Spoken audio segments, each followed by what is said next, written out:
it's Linley and Elise. And welcome to our second vlog in our Oval Woman vlog series. We're excited that you're back.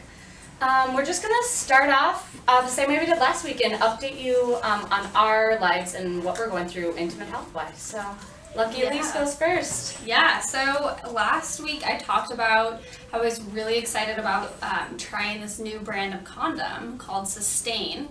So I tried it out. This is the box. It's really cute.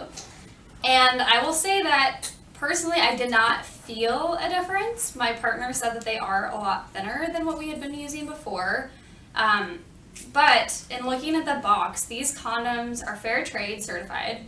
They're sustainably produced, and 10% of all of the profits support women's health initiatives. So although I didn't necessarily feel a difference in these condoms, those three things really get me excited about this brand, and so I will continue to use it. And we will also be looking to potentially have a product review with this company, so stay tuned. Keep your eye out. Would be a great trial run for you. Yeah. You know what I mean? And it's 3 wins. Why not? 3 wins. Sustainable, fair trade, and 10% of the profits go to women's initiatives. And it's cute packaging. Cute packaging. All right, in my world, I am grappling with the thought of switching from condoms as my main go-to for birth control to an IUD. Just to let everyone know, I've never been on a birth control pill or an IUD. The thought actually makes me kind of nervous. And so I've just begun to ask questions with my friends, and hormone versus not hormone, IUD versus the pill. So it's very early stages for me in the IUD world. So next week, I'd love to hear from you guys. So on a Facebook page, send us an email. Let me know about your experience. I'm just starting, and the hormone thing is the one that scares me the most. Yeah, so especially if you use an IUD that is not hormone based, we'd love to hear from you. One of the copper IUDs. Yeah, so hit me up. Let us know. Thanks, guys. Awesome. Well, we also, after last week, received a couple questions about yeast infections. So we talked about how Linley had talked about how she had just gotten over a yeast infection. And so some of you wrote in to know and asked, what do I do? How do I know when I need to go see a doctor?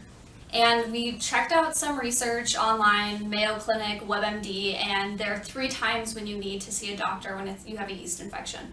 1 is when it's your first yeast infection. Just to make sure that it's not something more severe than a yeast infection, you need to go see a doctor. 2 is if you're pregnant. If you're pregnant and you have a yeast infection, you should go see a doctor. And 3 is if you are getting frequent yeast infections, you need to go see a doctor. Once again, we are not about giving medical advice, but that is something that was recommended by Mayo and WebMD, which we trust both of those sources.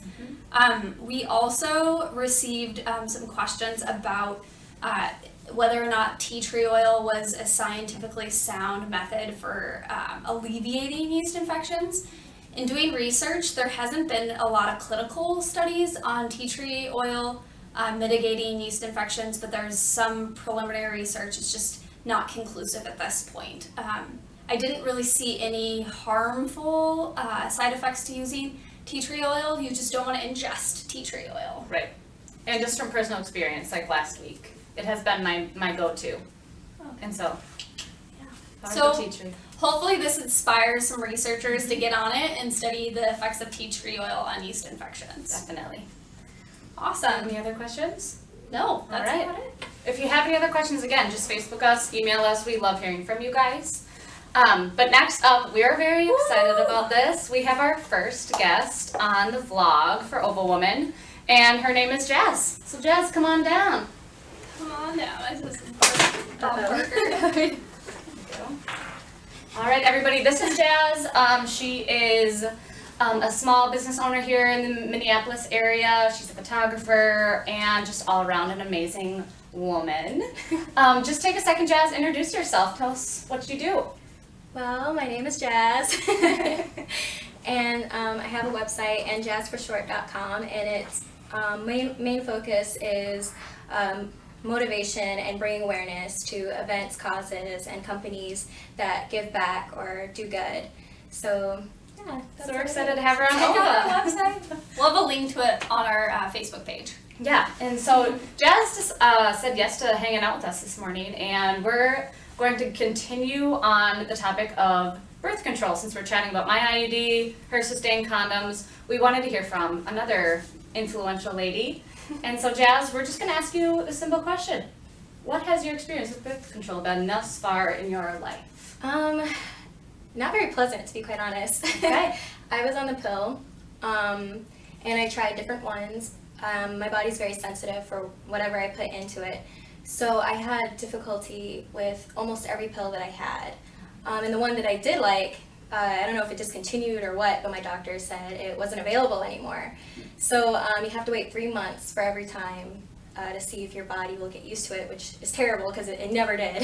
Yeah. Oh. Yeah, so right now I'm actually not on anything. Okay. Have you thought about going on the pill again, trying IUD? Well, I'm scared for the IUD, but I'm actually not currently sexually active, Okay. so I'm not on anything. Right. I'm kind of a little bit, I'm unsure about where to go. My main thing, other than birth control, was condoms, and that has worked for me, but that's not always the best option for my partner because he's not always pleased.